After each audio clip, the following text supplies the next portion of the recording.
Court ಆದೇಶದಂತೆ Ruthvi luggage ಹಿಡಿದು ವಿಹಾನ್ ಮನೆಗೆ ಬಂದಳು. ರಾಜಶೇಖರ್ ಮತ್ತು ಆರವ್ ಅವಳನ್ನು ಕಂಡು ಮುಗುಳ್ನಕ್ಕು ಸ್ವಾಗತಿಸಿದರು. ಆದರೆ ಶೈಲಜಾ ಮುಖ ತಿರುಗಿಸಿಕೊಂಡರು.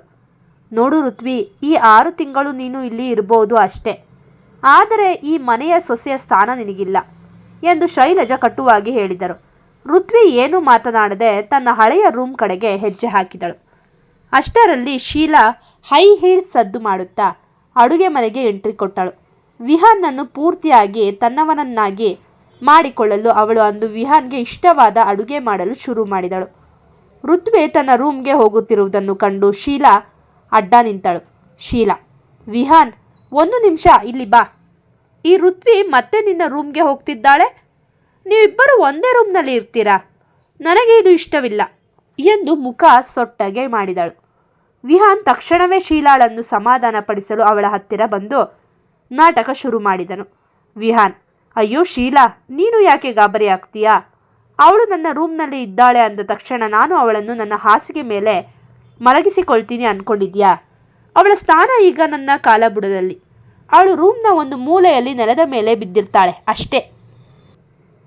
ಅವಳ ಮುಖ ನೋಡೋಕ್ಕೂ ನನಗೆ ಇಷ್ಟ ಇಲ್ಲ. ಆದರೆ ಕೋರ್ಟ್ ಆರ್ಡರ್ ಇರೋದ್ರಿಂದ ಸುಮ್ಮನಿದ್ದೀನಿ ಎಂದು ಕ್ರೂರವಾಗಿ ನಗುವಂತೆ ನಟಿಸಿದನು. ಈ ಮಾತು ಕೇಳಿ ಶೀಲಾಗೆ ಸಮಾಧಾನವಾಯಿತು. ಅವಳು ವಿಹಾನ್ಗೆ ಪ್ರೀತಿಯಿಂದ ಸಿಹಿ ತಿನ್ನಿಸಿದಳು. ಆದರೆ ವಿಹಾನ್ನ ಕಣ್ಣುಗಳು ಋತ್ವಿಯನ್ನು ಹುಡುಕುತ್ತಿದ್ದವು. ಋತ್ವಿ ತನ್ನ ರೂಮ್ ಒಳಗೆ ಹೋಗಿ ಬಾಗಲು ಹಾಕಿಕೊಂಡಳು. ರಾತ್ರಿ ಎಲ್ಲರೂ ಮಲಗಿದ ಮೇಲೆ ವಿಹಾನ್ ತನ್ನ ರೂಮ್ಗೆ ಹೋದನು. ಶೀಲಾ ಹೊರಗಡೆಯಿಂದ ಇಣುಕಿ ನೋಡಬಹುದು ಎಂದು ತಿಳಿದು ಅವನು ಋತ್ವಿಗೆ ನೆಲದ ಮೇಲೆ ಬೆಡ್ಶೀಟ್ ಹಾಸಲು ಹೇಳಿದನು. ವಿಹಾನ್ ಪಿಸುಗುಟ್ಟುತ್ತಾ, ಋತು, ಕ್ಷಮಿಸ್ಬಿಡು. ಶೀಲಾ ನಂಬಬೇಕಾದ್ರೆ ನಾನು ಈ ರೀತಿ ಮಾತನಾಡಲೇಬೇಕು. ನೀನು ನೆಲದ ಮೇಲೆ ಮಲಗೋದು ಬೇಡ. ನಿನ್ನ ಬೆಡ್ ಮೇಲೆ ಮಲಗು. ನಾನು ಸೋಫಾ ಮೇಲೆ ಮಲಗ್ತೀನಿ. ಋತ್ವಿ, ಬೇಡ ವಿಹಾನ್, ಯಾರಾದರೂ ಬಾಗಿಲು ತೆಗೆದರೆ ಅನುಮಾನ ಬರುತ್ತೆ. ನಾನು ನೆಲದ ಮೇಲೆಯೇ ಇರ್ತೀನಿ. ನಿಮ್ಮ ಪ್ಲ್ಯಾನ್ ಸಕ್ಸಸ್ ಆಗೋವರೆಗೂ ಈ ನಾಟಕ ನಡೆಯಲಿ. ಇತ್ತ ಮನೆಯ ಅಳಿಯ ಗೌರವ್, ವಿಹಾನ್ ಮತ್ತು ಋತ್ವಿ ನಿಜವಾಗಿಯೂ ಜಗಳವಾಡುತ್ತಿದ್ದಾರೋ ಅಥವಾ ಏನಾದರೂ ಪ್ಲ್ಯಾನ್ ಮಾಡುತ್ತಿದ್ದಾರೋ ಎಂದು ಪತ್ತೆ ಹಚ್ಚಲು ಸುಪ್ರದಾಳನ್ನು ಬಳಸಿಕೊಳ್ಳಲು ನೋಡಿದನು. ಆದರೆ ಸುಪ್ರದಾ ಈಗ ಋತ್ವಿಯ ಬದಲಾದ ನಡವಳಿಕೆಯನ್ನು ಕಂಡು ಗೊಂದಲದಲ್ಲಿದ್ದಳು. ಎಲ್ಲರೂ ಗಾಢ ನಿದ್ರೆಯಲ್ಲಿದ್ದಾಗ ಶೀಲಾಳಿಗೆ ನಿದ್ದೆ ಬರುತ್ತಿರಲಿಲ್ಲ. ವಿಹಾನ್ ಮತ್ತು ಋತ್ವಿ ಒಂದೇ ರೂಮ್ನಲ್ಲಿದ್ದಾರೆ. ವಿಹಾನ್ ನಿಜವಾಗಿಯೂ ಅವಳನ್ನು ದೂರ ಇಟ್ಟಿದ್ದಾನಾ ಅಥವಾ ನನ್ನ ಕಣ್ಣಿಗೆ ಮಣ್ಣೆರಚುತ್ತಿದ್ದಾನಾ ಎಂಬ ಸಂಶಯ ಅವಳನ್ನು ಕಾಡಿತು. ಅವಳು ಮೆಲ್ಲನೆ ಹೆಜ್ಜೆ ಹಾಕುತ್ತಾ ವಿಹಾನ್ ರೂಮ್ ಬಾಗಿಲ ಬಳಿ ಬಂದು ಕಿವಿ ಕೊಟ್ಟು ಕೇಳಿದಳು. ರೂಮ್ ಒಳಗೆ ವಿಹಾನ್ ಮತ್ತು ಋತ್ವಿ ಪ್ಲಾನ್ ಬಗ್ಗೆ ಪಿಸುಗುಟ್ಟುತ್ತಾ ಮಾತನಾಡುತ್ತಿದ್ದರು. ಅಷ್ಟರಲ್ಲಿ ಬಾಗಿಲ ಹೊರಗೆ ಯಾರೋ ಇರುವ ಸುಳಿವು ವಿಹಾನ್ಗೆ ಸಿಕ್ಕಿತು.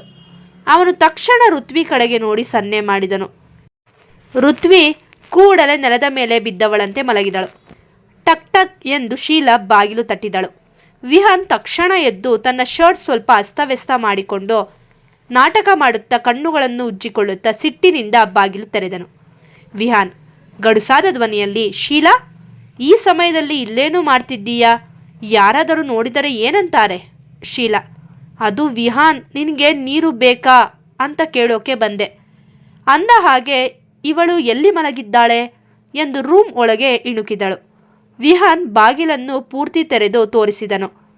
ಅಲ್ಲಿ ಋತ್ವಿ ಒಂದು ಹಳೆಯ ಬೆಡ್ಶೀಟ್ ಹೊದ್ದು ನೆಲದ ಮೇಲೆ ಮೂಲೆಗೆ ಮುದುಡಿ ಮಲಗಿದ್ದಳು. ವಿಹಾನ್, ನೋಡು ಶೀಲಾ, ಅವಳ ಸ್ಥಾನ ನಿನಗೆ ಈಗ ಅರ್ಥವಾಯಿತಾ? ಹಾಸಿಗೆ ಮೇಲೆ ಮಲಗುವ ಯೋಗ್ಯತೆ ಅವಳಿಗಿಲ್ಲ. ನಾನು ಅವಳಿಗೆ ನನ್ನ ಮುಖ ಕೂಡ ನೋಡಬೇಡ ಅಂತ ಹೇಳಿ ಆ ಕಡೆ ಮುಖ ಮಾಡಿ ಮಲಗಲು ಹೇಳಿದ್ದೀನಿ. ನೀನು ಪದೇ ಪದೇ ಹೀಗೆ ಬಂದು ನನ್ನ ನಿದ್ರೆ ಹಾಳು ಮಾಡಬೇಡ ಎಂದು ಅವಳನ್ನು ಗದರಿಸಿದಂತೆ ನಟಿಸಿದನು. ಋತ್ವಿ ನೆಲದ ಮೇಲೆ ಅಸಹಾಯಕಳಾಗಿ ಮಲಗಿರುವುದನ್ನು ಕಂಡ ಶೀಲಾಳಿಗೆ ಎಲ್ಲಿಲ್ಲದ ಸಂಭ್ರಮ.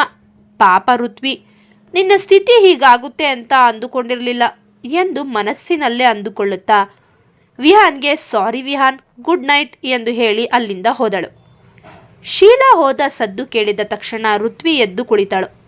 ಋತ್ವಿ, ವಿಹಾನ್, ಇದು ತುಂಬಾ ಅಪಾಯಕಾರಿ. ಶೀಲಾ ಪ್ರತಿ ಹೆಜ್ಜೆಯಲ್ಲೂ ನಮ್ಮನ್ನು ಗಮನಿಸುತ್ತಿದ್ದಾಳೆ. ವಿಹಾನ್, ಹೆದರಬೇಡ ಋತು. ಅವಳು ಎಷ್ಟು ನಮ್ಮನ್ನು ಸಂಶಯ ಪಡ್ತಾಳೋ ಅಷ್ಟು ಬೇಗ ಅವಳೇ ಸಾಕ್ಷಿಗಳನ್ನು ಕೊಡುತ್ತಾಳೆ. ಈಗ ನಿದ್ರೆ ಮಾಡು.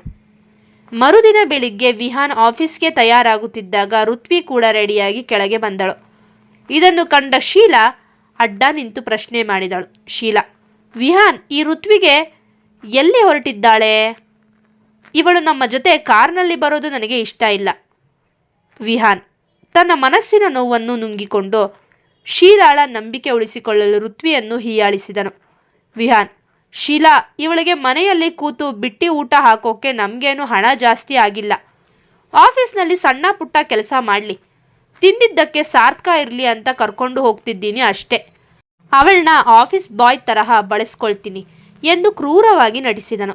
ಈ ಮಾತುಗಳನ್ನು ಋತ್ವಿಯ ಮನಸ್ಸನ್ನು ಚುಚ್ಚಿದವು. ಸತ್ಯ ಗೊತ್ತಿದ್ದರೂ ತನ್ನ ಗಂಡ ಎಲ್ಲರ ಮುಂದೆ ಇಷ್ಟು ಕೀಳಾಗಿ ಮಾತನಾಡಿದ್ದನ್ನು ಕೇಳಿ ಅವಳು ಕಣ್ಣುಗಳು ತೇವವಾದವು. ಅವನಿಗೂ ಗೊತ್ತು ಋತ್ವಿ ಮನಸ್ಸಿಗೆ ಈ ಮಾತು ನೋವಾಗುತ್ತೆ ಅಂತ. ಆದರೆ ಅವನ ಪರಿಸ್ಥಿತಿ ಹಾಗಿತ್ತು. ವಿಹಾನ್ ಕಾರ್ ಹತ್ತಲು ಹೋದಾಗ ಶೀಲಾ ಓಡಿ ಬಂದು ಅವನ ಕೈಯನ್ನು ಗಟ್ಟಿಯಾಗಿ ಹಿಡಿದುಕೊಂಡಳು. ಶೀಲಾ, ಹಾಗಾದರೆ ನಾನು ಕೂಡ ಆಫೀಸ್ಗೆ ಬರ್ತೀನಿ ವಿಹಾನ್, ನೀನು ಎಲ್ಲೇ ಹೋದ್ರೂ ನಾನು ನಿನ್ನ ಜೊತೆ ಇರಬೇಕು ಎಂದು ಹಠ ಮಾಡಿದಳು. ವಿಹಾನ್ಗೆ ಅಸಹ್ಯವೆನಿಸಿದರೂ ಪ್ಲಾನ್ ಪ್ರಕಾರ ಸುಮ್ಮನಿದ್ದನು. ಅವನು ಅವಳನ್ನು ಮುಂದಿನ ಸೀಟಿನಲ್ಲಿ ಕೂರಿಸಿಕೊಂಡರೆ ಋತ್ವಿ ಒಬ್ಬಂಟಿಯಾಗಿ ಹಿಂದಿನ ಸೀಟ್ನಲ್ಲಿ ಕುಳಿತುಕೊಂಡಳು. ಕಾರ್ನಲ್ಲಿ ಹೋಗುವಾಗ ಶೀಲಾ ಉದ್ದೇಶಪೂರ್ವಕವಾಗಿ ವಿಹಾನ್ನ ಹೆಗಲ ಮೇಲೆ ತಲೆ ಇಟ್ಟು ಅವನ ಕೈ ಬೆರಳುಗಳ ಜೊತೆ ಆಟವಾಡುತ್ತಿದ್ದಳು.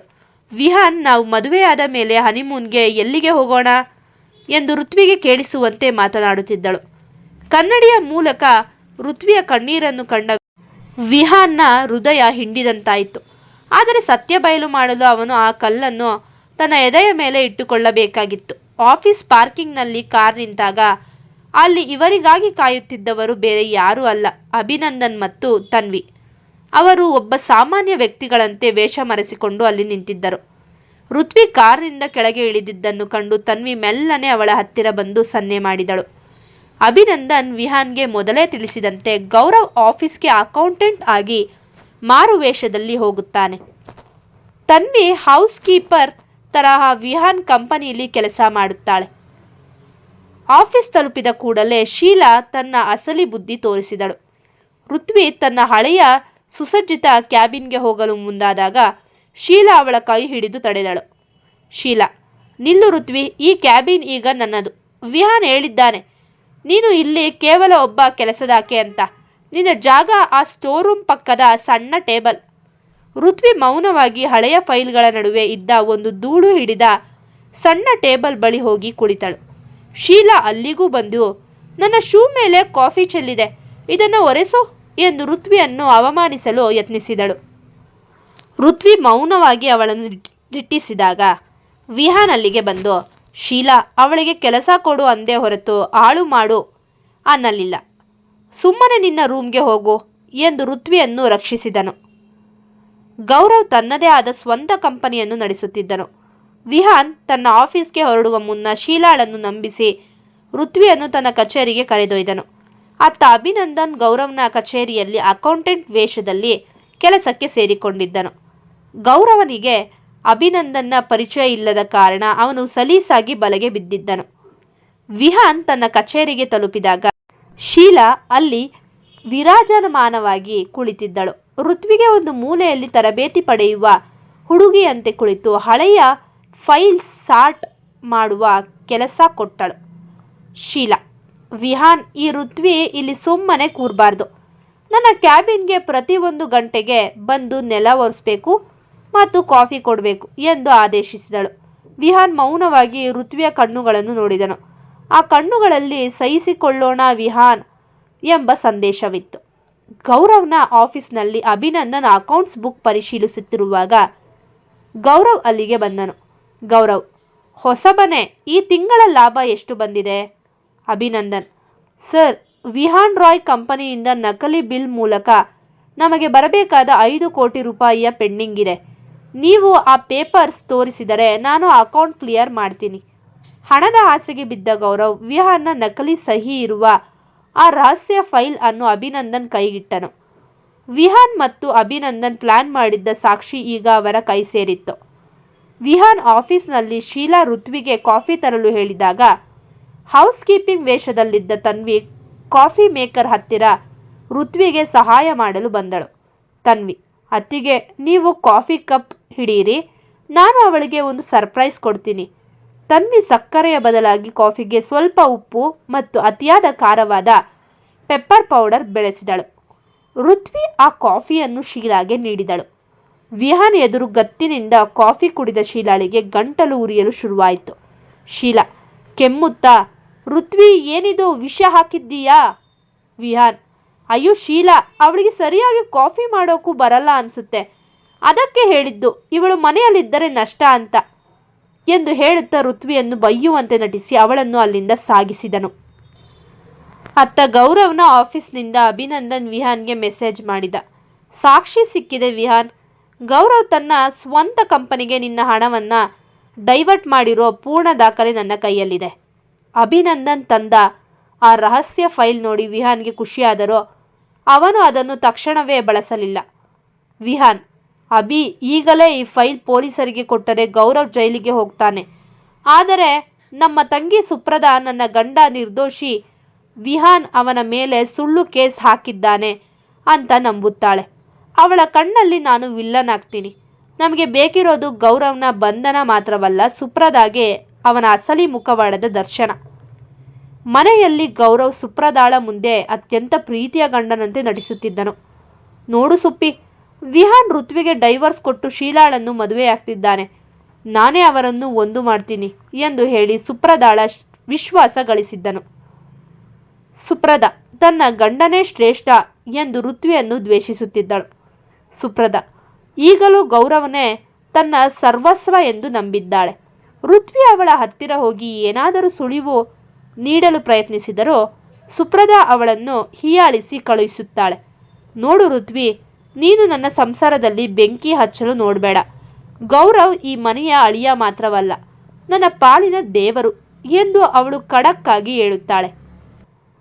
ಇದನ್ನು ಕಂಡ ವಿಹಾನ್ ಋತ್ವಿಗೆ ಸನ್ನೆ ಮಾಡಿ ಸುಮ್ಮನಿರಿಸುತ್ತಾನೆ.